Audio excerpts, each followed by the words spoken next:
Welcome to the FDIC's Money Smart for Adults recorded webinar for Module 6, Credit Reports and Scores. This webinar is intended to provide a train-the-trainer overview of the module, including a review of the content and the training that comprise this module in Money Smart for Adults, the 2018 version.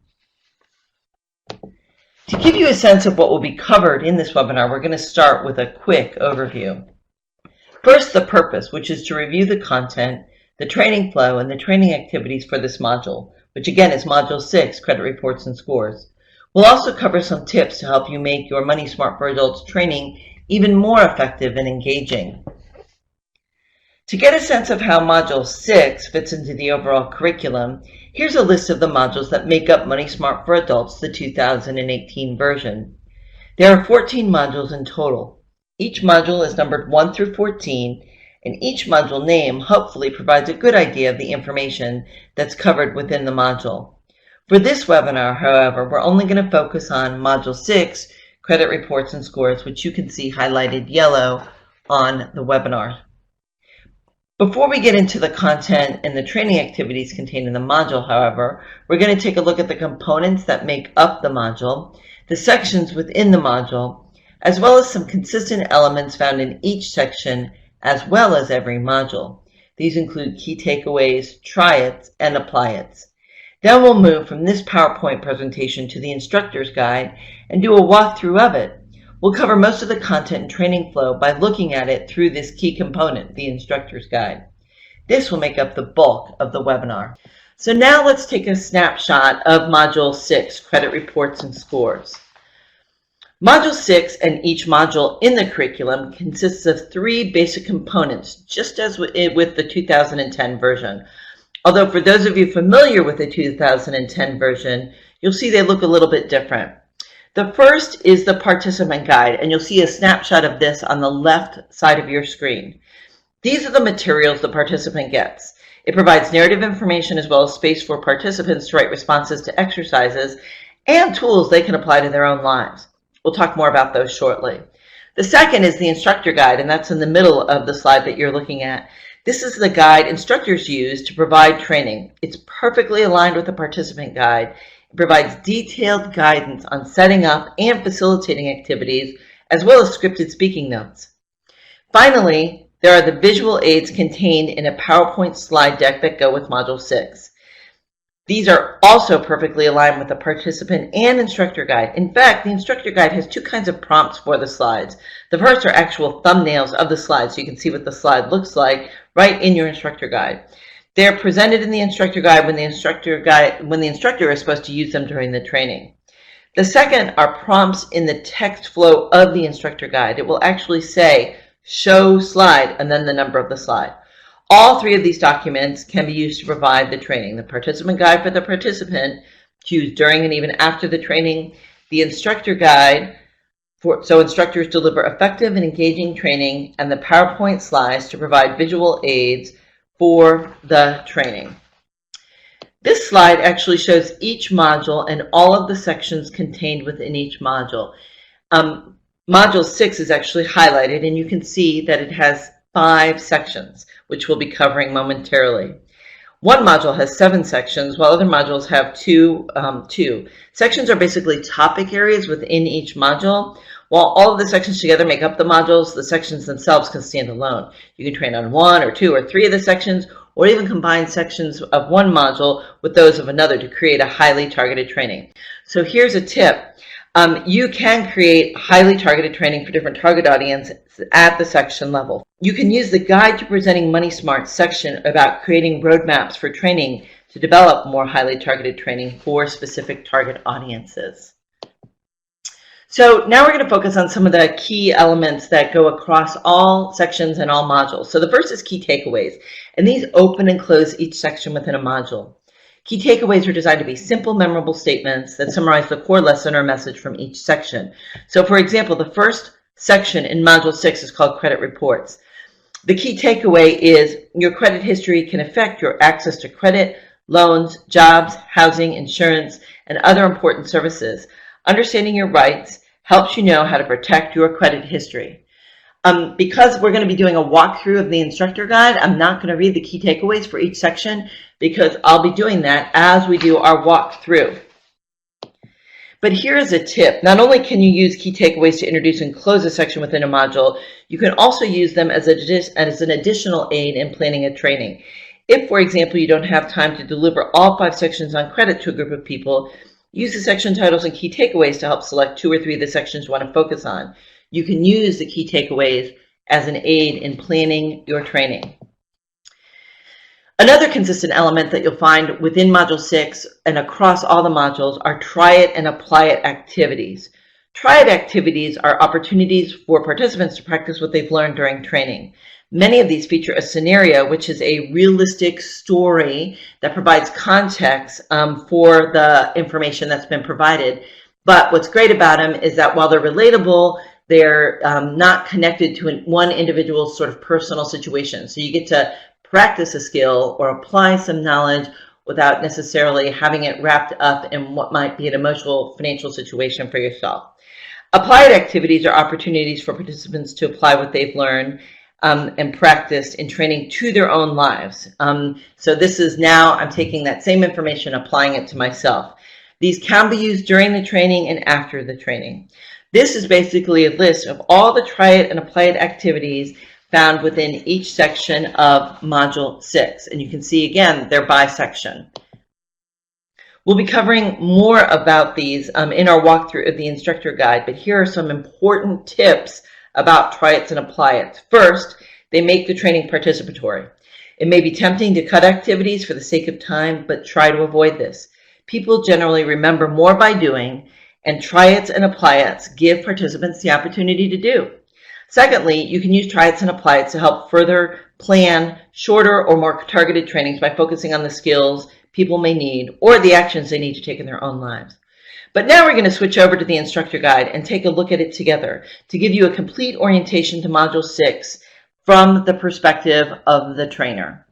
So this is the instructor guide for Module 6, Credit Reports and Scores. The first thing that you'll find when you open up the instructor guide is the contents page. This can give you a quick overview of the module's content and will be important for you as you plan trainings going forward. Then you'll find important background information for instructors. Here's an important tip. Read this section. It's easy to skip or skim information we consider introductory, but this section contains important information to help you prepare for training. As already noted, I want to call your attention to this box that you'll find on page 3, which contains this important note. Activities make the training more engaging and help participants retain the material. It's generally better to cut content rather than activities if you're short on time. As you'll see also on this page is a training preparation checklist, and it's really meant to be just that, a checklist for you to help prepare for training. So it's kind of step by step with boxes so you can check out as you complete each step in your preparation for the training. The background information also includes a materials checklist as well as a guide to understanding the icons that you'll find in the curriculum. And so as you use the curriculum, you'll become more familiar with these icons. But when you see a box with a check mark and the do, that means it's an action that you have to take as the instructor. When you see that dialogue bubble and the word say, that's information you share verbally with participants, and so on and so forth. And we'll talk more about these as we move through the instructor guide together. The background information also includes the module purpose. For Module 6, the purpose is as follows. So this module is designed to help participants understand, access, and improve their credit reports and scores. It also explains the importance of credit reports and scores, discusses how credit history impacts access to credit, loans, housing, jobs insurance, and other services, explains how to get, review, and dispute errors in credit reports, describe ways to build if no or little credit exists, explains how to repair, improve, and maintain credit, explains how credit scores are calculated, and finally explains where to get help with credit reports and scores. The final section of the introduction or the background information for instructors is the Module at a Glance table. This is a very important feature of the curriculum. Here's a tip. Use this to help you plan your training as well, because it includes each section, the title of it, the key takeaway for each section, the purpose or objectives for each section, and importantly, the estimated time each section will take in training. You can also find a time estimate for the entire training, not including breaks or an optional introductory activity, in the second paragraph of the introduction to the module at a glance table. And so, for example, in this module, it is estimated you will need 3 hours and 40 minutes to cover everything, including all of the activities and all of the speaking notes. And as you can see, the module at a glance table continues on to page 9 of the instructor guide. So the next section you'll find in the instructor guide gives you instruction on how to open the actual training with participants. So you'll start with a welcome as participants arrive, and there's actually a slide, and you can see it right there on the instructor guide. It says show slide 1, and there's a thumbnail of that slide. So you have that up when you're introducing yourself to them and welcoming to the class overall. Then you're going to move on to the pre-training survey. A pre-training survey is basically a sort of knowledge assessment about where participants are with respect to the topic area. And you give this before you actually start the training to get as accurate a picture as possible of where participants are with respect to their knowledge on the topic at hand. And in this case, it's credit reports and scores. And as you can see, there's even a slide that shows like sort of what the top of that pre-training survey should look like as a visual cue to the participants. Then you'll collect the participant surveys and move on to introducing the parking lot. And here's just a little tip about the parking lot. You can use this to capture questions, ideas, or concerns participants may have during the training that don't necessarily fit into the flow of the training. If you do use this, however, be sure to budget time in the training to address parking lot entries from the participants. You'll also want to introduce them to the participant guide and give them sort of a quick orientation so they understand that resource that they have to use not only during the training, but after the training. And then finally, you can see that it says lead activity, optional introductory activity. This is really designed to help participants get to know one another through an activity. But here's an important tip about those. If you're only doing one workshop with a group, I would recommend skipping the introduction activity because it does take time away from content. If, however, you'll be working with the same group for 2 or more weeks, an introductory activity can really give participants a chance to get to know one another, get energized about the training, and even feel more comfortable about one another during the training. You can actually find the activities or ideas for activities for an introductory activity in the Guide to Presenting Money Smart, which is a separate resource that you can find on the FDIC's website. So now we're going to look at the 5 sections that make up Module 6 from the perspective of the instructor guide. So this is the opening page in the instructor guide to the section. You can see that we're working with section 1. Right away, below the title of the section, you'll find the time estimate for the section, which in this case is 55 minutes, as well as the objectives for that section. So before we get more into the content, there are some navigational features I'd like to share with you before we actually go more into the heart of the instructor guide. So first, you'll see on the top left corner of the page the section that you're in. So whatever page you're on, if you look at the top left-hand corner, you'll know what section of the materials that you're in. And so we're in section 1, credit reports. In the top right corner, you'll see that we're in the instructor guide as opposed to the participant guide or the PowerPoint slide deck, which would be more obvious. At the bottom left, it says Money Smart for Adults, and it always says what module you're in. And then finally, the bottom right hand of the page is the page number in the instructor guide. You'll also notice, when going back up to the top of the page, that there are capital words, present information 1 minute, that basically explain what you're going to do. So you're going to be presenting information as opposed to leading an activity. There's also an estimate of that segment of the section in terms of time. There's also page number in the participant guide. So you can say, see page 3 in the participant guide. This is to help you keep the participants on track in terms of where they're supposed to be in the participant guide itself. Then you'll see it says show slide 3. That's the prompt within the text as well as the thumbnail that goes with it for the PowerPoint slide so that you can stay on track with respect to the visual aids. And finally, you'll see what I already talked about in the icons, the prompt that says say and the icon that goes with it. You'll either see a say, a do, or an ask there. Those are kind of the three main things that you as the instructor will do. When you start a section, you're always going to start the section with a brief introductory statement about what that section covers, which you can see where it says say. We will discuss credit reports and how the information in your credit reports can affect many areas of your life, as well as the key takeaway for that section. And I already read this one when we went through sort of the overall idea of key takeaways. But again, as a reminder, the key takeaway for section 1 is your credit history can affect your access to credit, loans, jobs, housing, insurance, and other important services. Understanding your rights helps you know how to protect your credit history. To more fully engage participants in what a credit report is, after doing an introduction about what is a credit report, you're going to actually lead this very simple activity. And so you're going to ask participants to turn in their participant guide to the try it. Is this in a credit report? Which is on page 3 in the participant guide. And then you're going to instruct them to either give a thumbs up or thumbs down as you read through the list of items that you see on that PowerPoint slide. And if they think that it is included in a credit report, they'll give a thumbs up. If they don't think it's included, you'll give a thumbs down. And as they vote, you'll then say the people with the thumbs up have it right, or thumbs down have it right, whatever the case may be, and provide a little bit more explanation. Now, of course, you're not on your own when it comes to the answers, because there's an answer key included with every single activity in the curriculum, the Money Smart for Adults curriculum. And you can see the answer key for this starts at the bottom of page 14. One really important tip, and you'll see this in the note to instructor, is that sometimes just doing a thumbs up or thumbs down might not make the activity accessible to everybody. So you may want to include a verbal cue. So it's a thumbs up and a yay and a thumbs down and a nay.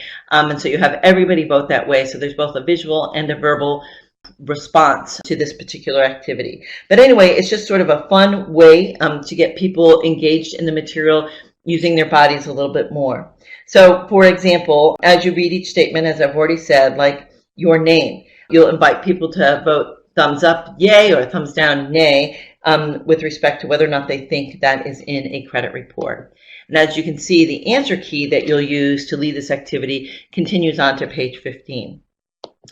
Then you'll move into a presentation about what is listed in a credit report using the script in the instructor's guide. The scripting is provided to give you complete information to present.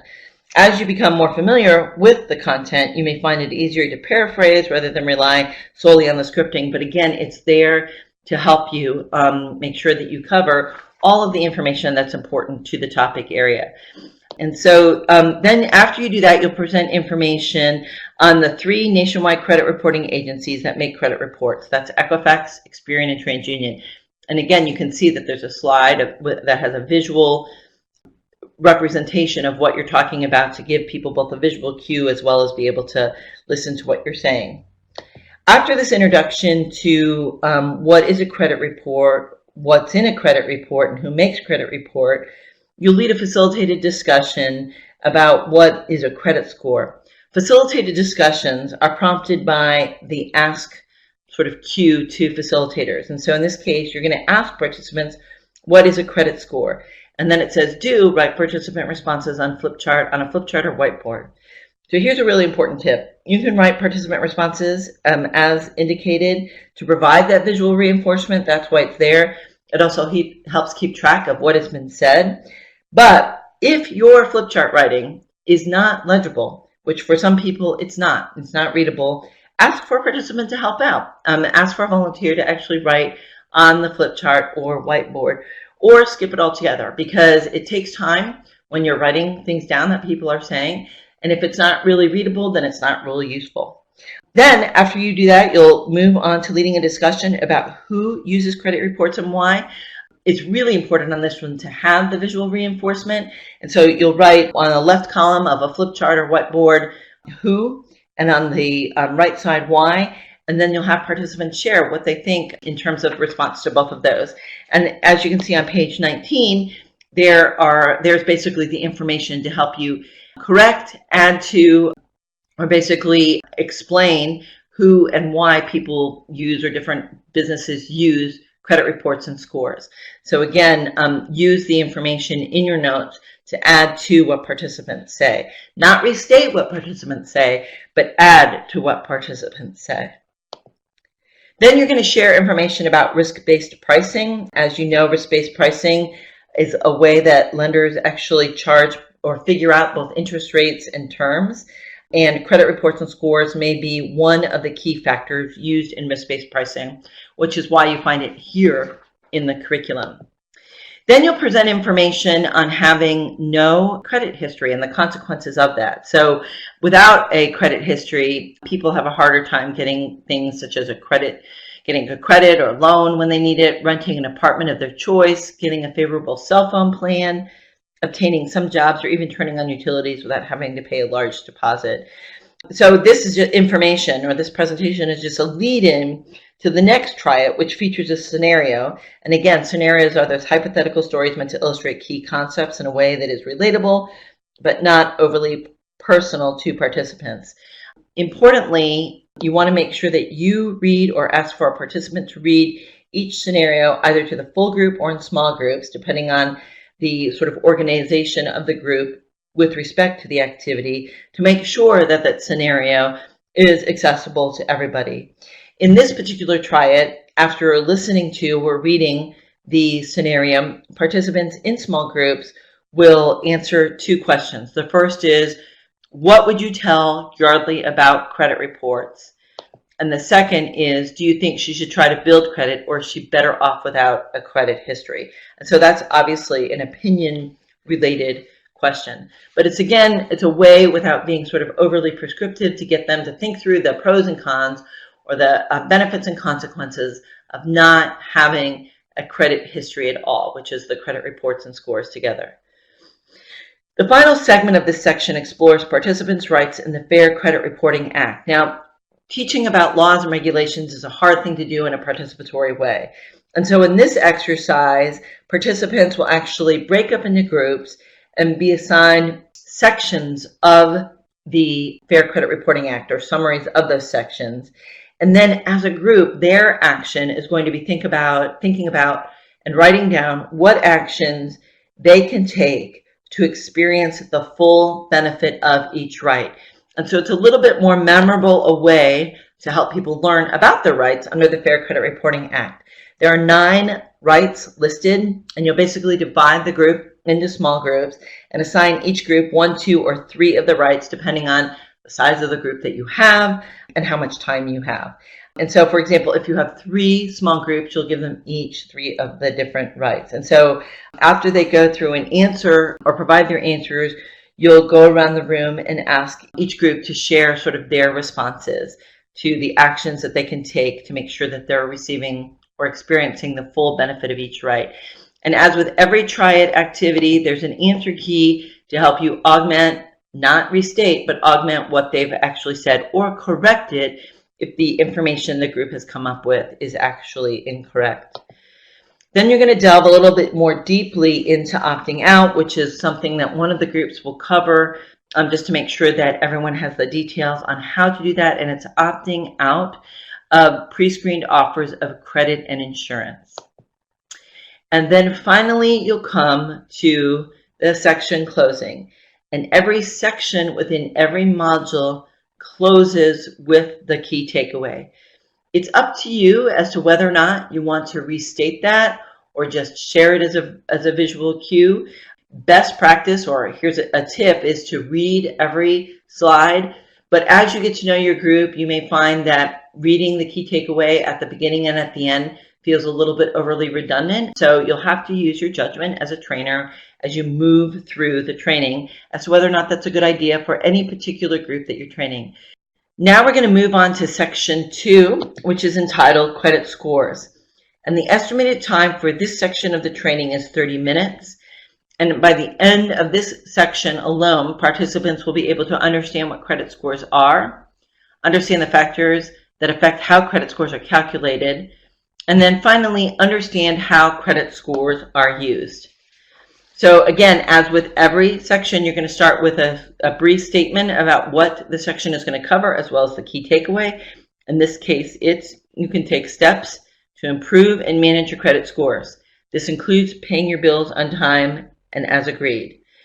Then you're going to move into the content, and it starts with just a presentation of the basics of credit scoring. And again, the script is there to help you provide complete and accurate information.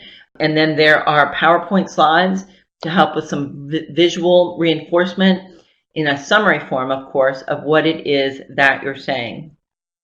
You'll talk about the fact that there are multiple producers of credit scores, but then you will talk specifically about FICO as one of the leaders in credit score production. And then you're actually going to use the FICO score to demonstrate how information is weighted in credit scoring models. And as you can see that at the top of page 31. But you want to emphasize that this is an example only, and it doesn't represent every scoring model that may be in use out there. Then you'll cover how to order your credit scores, how that can be done. We'll go more into depth in that in actually the next section, but this is just a summary because it will be a question that people will ask. And all this basically is designed to not only provide information, but to set people up for the triad that follows. And so the triad is called What Makes Credit Scores Go Up and Down. And this is, I think, one of the favorite triads, for lack of a better way of saying it, in the curriculum, because it really helps people understand the actions that make credit scores go up and down.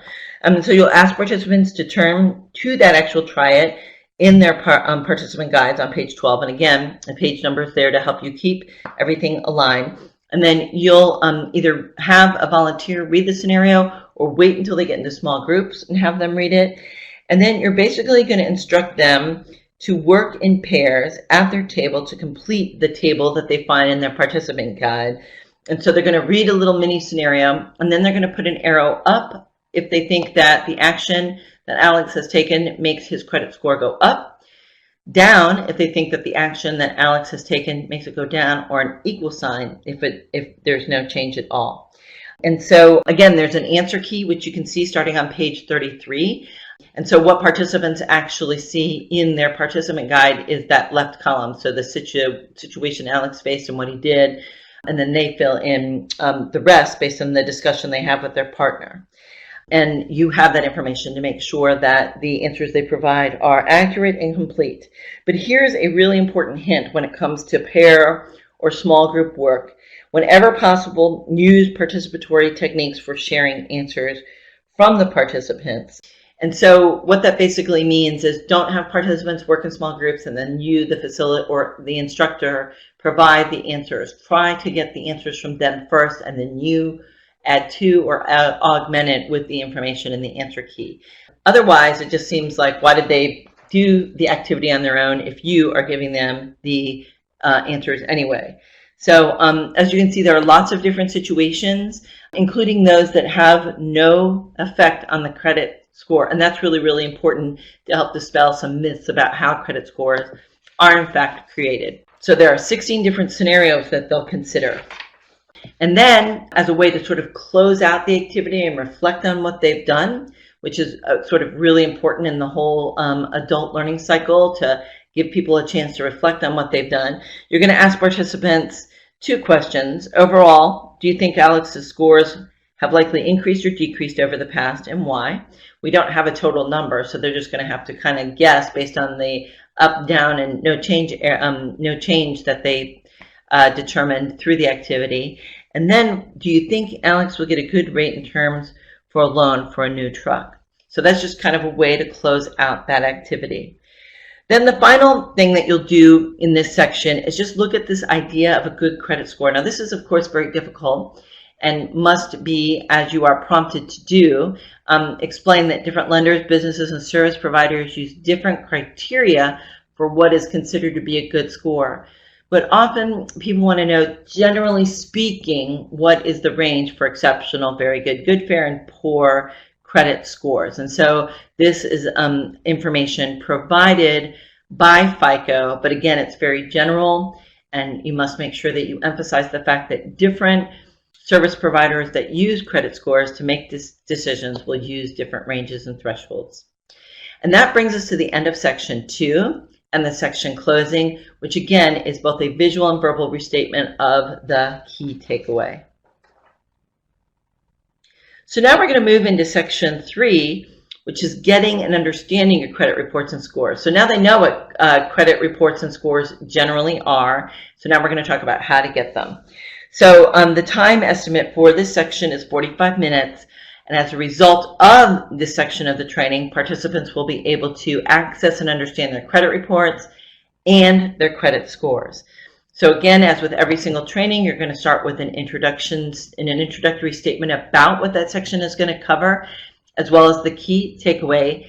And in this case, it's get and review your credit reports at least once every 12 months to make sure the information is accurate.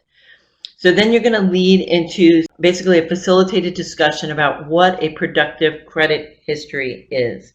And you'll ask that question, you'll write participant responses on a flip chart or whiteboard. So the reason we're using the word productive credit history is that we're trying to avoid the words good or positive or bad or negative when talking about someone's credit history, their credit reports and scores. And so we want to find out from them what they think productive is. We add to that by saying that it basically, a productive credit history is one that helps you do the things that you want to do. So it's productive for you. And so that's just a little bit more of an empowering way to talk about credit history rather than good or bad or positive or negative. Then we'll actually move into how to get your credit reports. We're going to revisit the concept of right as well as the action you take to make sure that you're experiencing the benefit of that right away by talking about, number one, that you have the right to accurate information. The only way to determine if that information is accurate is an action that you take to get and review your credit reports regularly. And then we'll go into the fact that everyone has the right to a free credit report every 12 months from each of the nationwide credit reporting agencies, as well as where to get those, annualcreditreport.com. You're going to want to emphasize that this is the only place where you can get the free credit reports from the 3 nationwide credit reporting agencies that they're entitled to under the law every 12 months. You'll go through the different ways that they can go about doing that online, by calling, or through the mail. And then you're going to go into the imposter warning that there are imposters and other websites that advertise free credit report, free scores, or monitoring, but that they're not part of the legally mandated credit report that's free every 12 months. Then you'll go through the apply it, and this apply it is really important. It's a step-by-step process for ordering credit reports, and you're going to want to go ahead and cover this in the training, not only to help them sort of really solidify how to go about it and get them excited to do it after the training, but also because there's some additional important information. Because participants are actually entitled not only to the free credit report from each of the nationwide credit reporting agencies every 12 months, but they may be entitled to an additional credit report if they're receiving public assistance, unemployed, and looking for a job, if they believe their credit report is inaccurate due to fraud, if their state's law provides a free credit report, or if they've been denied credit, service, and apartment, or employment due in part or in full because of information in their credit reports. And in that case, they'll receive an adverse action notice, which provides instruction on how to get a free copy of that credit report. That's another right. And again, the sort of action they have to take to make sure that they're receiving the full benefit of the right is follow the instructions for ordering that credit report in order to get it. There's also information on getting the free annual credit reports if someone is deaf or hard of hearing, blind, a minor, or requesting a credit report for someone who is deceased. So then we're actually going to move into something that hasn't been in the training yet, which is asking participants to share their experiences. And this is an important hint. It goes right to the heart of adult learning principles. Adults themselves have lots of experience with financial issues, and providing opportunities for them to share and recognize their experience helps make training feel relevant to adults. And so this is just one of those moments in this particular module where we're going to ask participants, have any of you looked at your credit reports already before today? Did you use annualcreditreport.com? What was the experience like? What other experiences do you have with credit reports? So it's a chance for them to share their experiences with credit reporting so far. Then we're going to move into what are in credit reports. So we've done a summary of this already. This is a much more in-depth look at the sections, the 5 sections that comprise all credit reports, irrespective of the producer of the credit report. It's important to explain that formats may be different from credit report to credit report, but the general type of information is going to be consistent across. And so it's going to include personal or identifying information, public record information, accounts that have been assigned or sold, a credit accounts section, and inquiries as well. Then sort of the real sort of heart of this section is the try it, which is going to be them reading a credit report in small groups. So just like with almost all or many of our try-its, it's going to start with a scenario about Ray, who wants to review his credit reports. Again, you'll ask for a volunteer to read that. And then in small groups, you're going to have them answer questions about the content of a credit report by looking in an example credit report. Now, again, I said the word example because that's exactly what it is. It's an example credit report.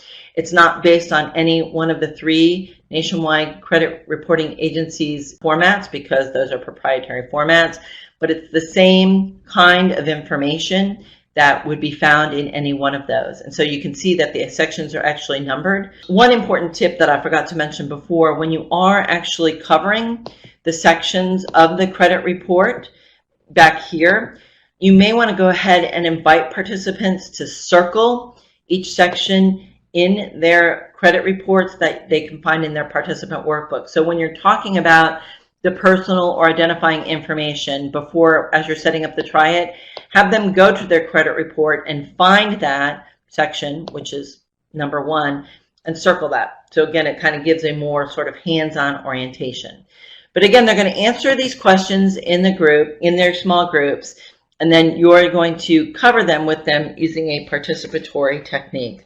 So this just is a more engaging way to help them really understand what is actually in a credit report using an example. Then you're going to introduce the apply at reviewing my credit reports. Just getting credit reports is not enough. You have to review them to make sure the information is accurate. This is a checklist to help them do that in an organized and orderly manner. I would again recommend making sure that you do cover that. Then you'll go into a presentation about getting credit scores.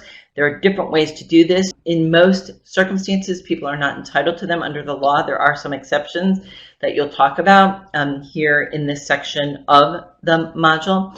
And then finally, you'll move on to the section closing, which, as we've already stated, is a restatement of the key takeaway. And that concludes the 3rd section of Module 6, Credit Reports and Scores. The next section in Module 6 is Section 4, Disputing Errors on Your Credit Reports, and the estimated time for this section is 25 minutes. As a result of this section, participants will be able to address inaccurate information on credit reports by filing a dispute. And again, like every other section in the module, you're going to start with a description, a short description of what the section is going to cover, as well as the key takeaway, which is, if you find errors on your credit reports, file a dispute right away and be sure to keep records and follow up. Now, I'm just going to say by the way of introduction that this module, or this section in this module, I should say, is a little bit unusual in that it doesn't have any try-its in it. So it's a presentation heavy section. And the reason for that is just it's the most efficient way in this case to convey the information in the context of a module that is already very activity heavy and also has a lot of information in it. So just keep that in mind when you're getting ready to do this section. So the first thing you're going to do is just go over the different kinds of errors that can be found in a credit report. It starts number 1 with identity errors. These can be anything that that includes a mix-up in terms of your identity in your credit report, including mixing information with another individual.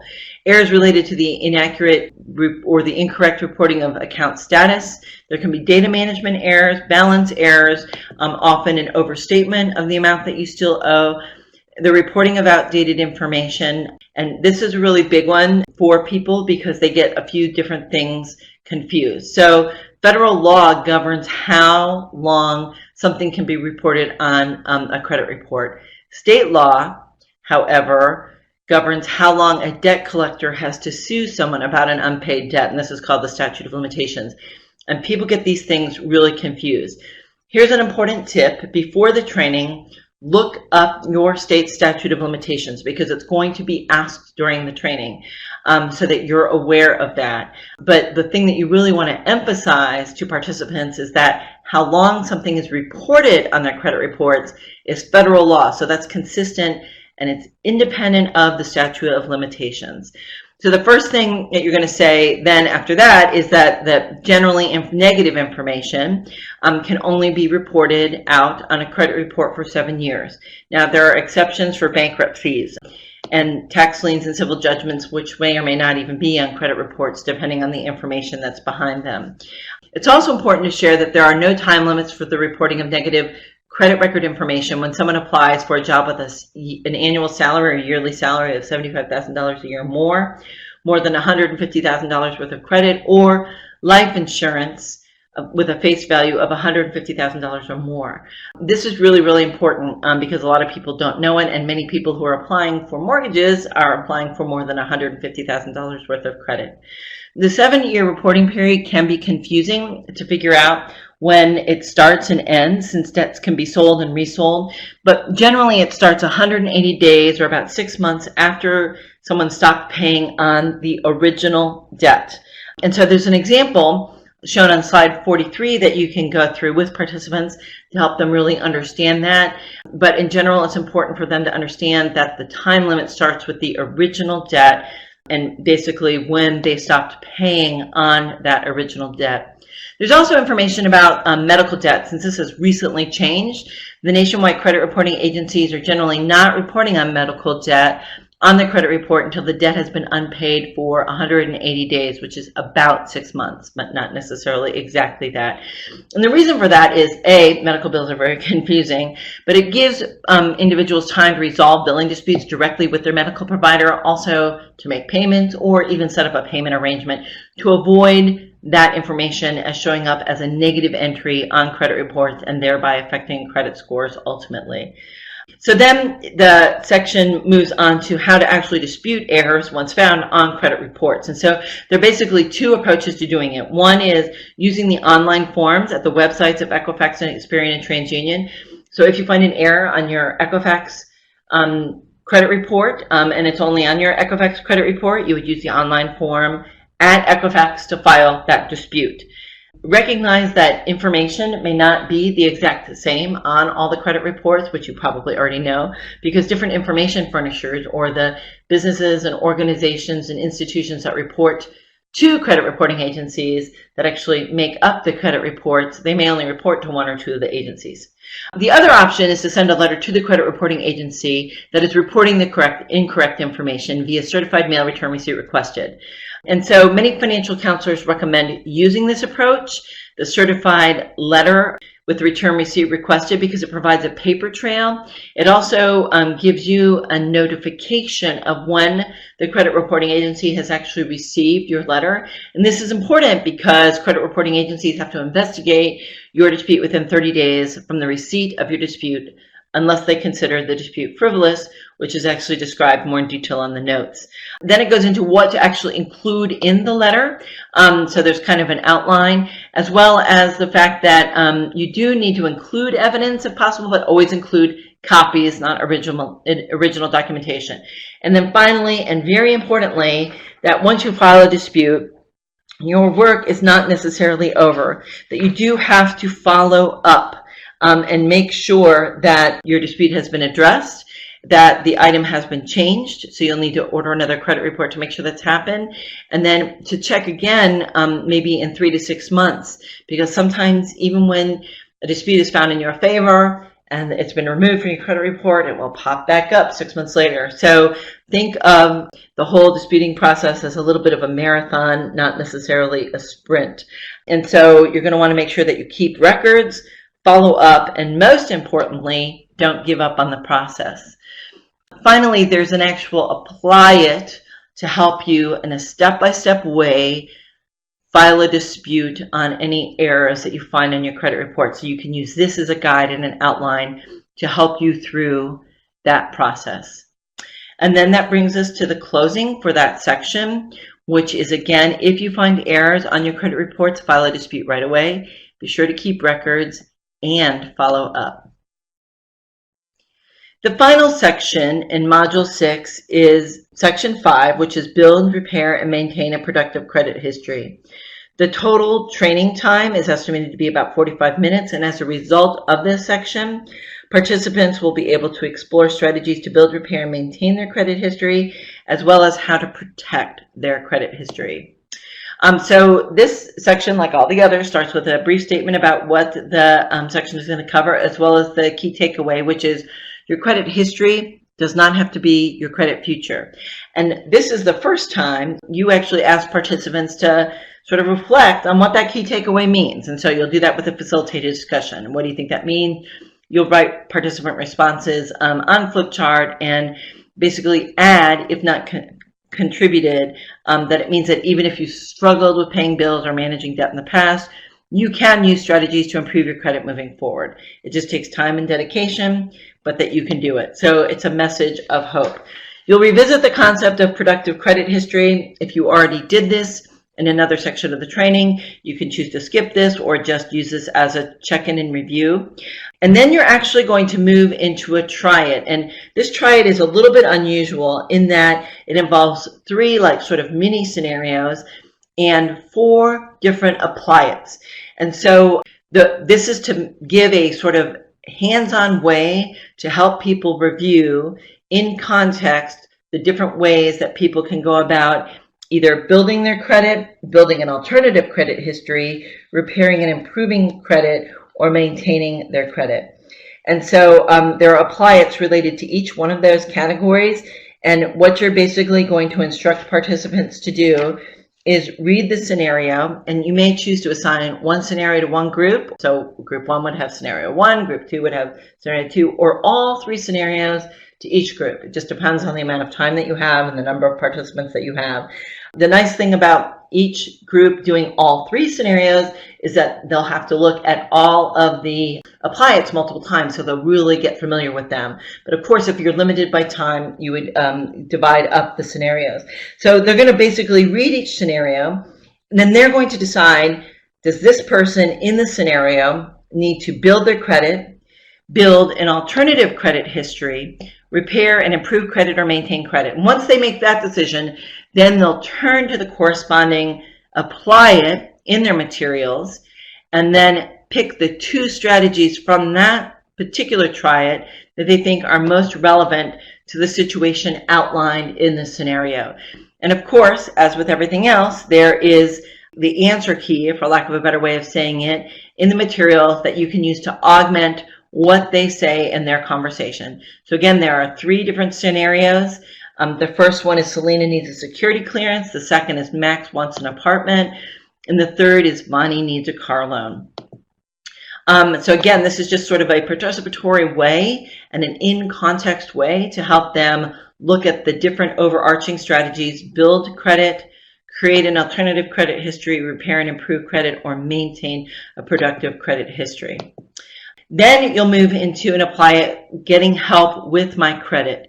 And this actually, because credit can be really confusing, even after people go through the training, they may still want the support of someone who knows what they're doing. And so where do you go? This apply it basically provides who they can go to and what that organization may be able to help them with. That then moves into credit repair and debt consolidation companies. Often people see advertisements for these kinds of companies that promise to repair credit. And so this is a sort of dispassionate explanation of what credit repair and debt consolidation businesses are due. It's really important to not skip this information because, again, people, particularly people who are desperate, will see these advertisements and sometimes they'll part with their hard-earned money and not get ultimately the results they could have gotten for free with the right information and support. And then you're going to talk about the difference between debt consolidation, which is taking out a loan to pay off some or all of the debts that you have, versus debt settlement, which is basically making an arrangement to settle debts for less money than is owed. Again, these are things that people can do through financial institutions or on their own and save themselves some hard-earned money, but it's important to definitionally talk about them. Then it's, how do you recognize a credit repair scam?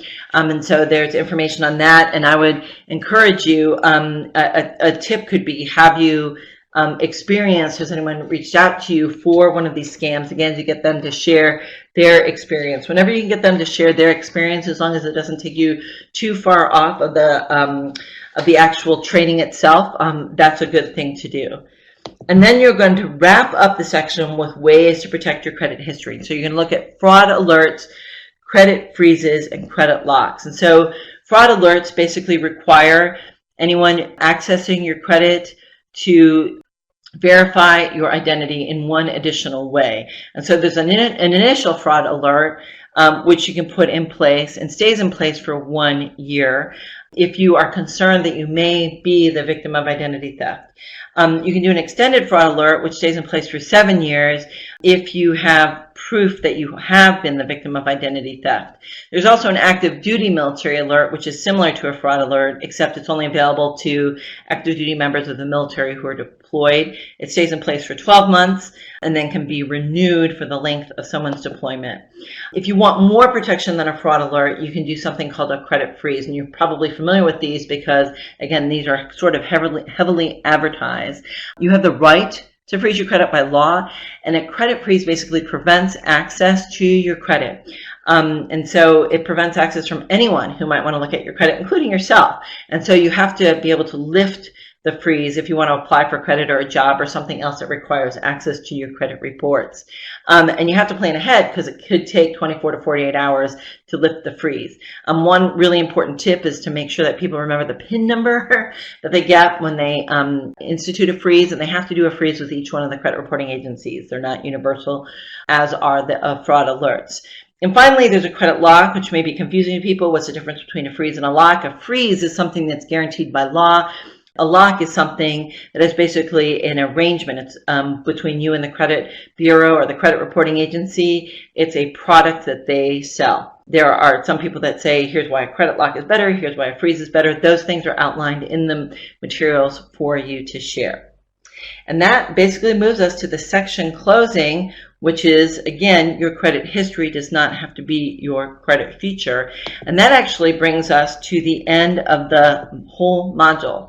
And so there is a module closing. So just like each section has a closing, there's a module closing too to provide closure. So the first is just a restatement of the key takeaways, and so that they can kind of see those all in one place in their materials. And then you'll move on to something really important called the take action. One of the things that we know from behavioral economics is that when people write down what they're going to do, that forms a pre-commitment, and if someone is pre-committing to something, they're much more likely to take action on it.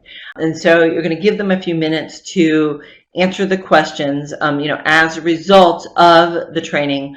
What will you do, or what will I do following the training? How will I do it?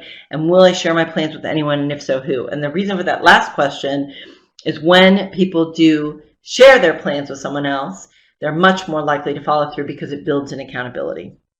And if time permits, you may want to invite a few people to share like what they're going to do or how they're going to do it, to just, sort of further solidify this idea of taking action following the training. Then you're going to administer the post-training survey, which looks just like the knowledge questions from the pre-training survey, but it also has some additional evaluation-like questions. And in your instructor guide, you'll find the answers for the knowledge questions related to the pre and post test, or the pre and post training surveys. I said that wrong. And those are what the evaluation questions of the training look like. And so that's just feedback to you as a trainer. 7 through 11 on this pre-training or post-training survey don't appear on the pre-training survey. It's just a post-training survey feature.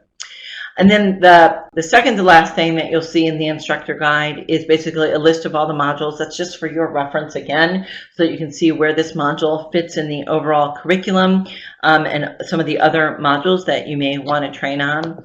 And then finally, there's information on how to contact the FDIC for more information. So that brings us to the end of the Train the Trainer orientation video or webinar for Module 6. We hope that it gave you a complete picture of the content and flow of the activities for Module 6, as well as some tips for making the training as effective and engaging as possible. Thank you again for watching, and have a great day.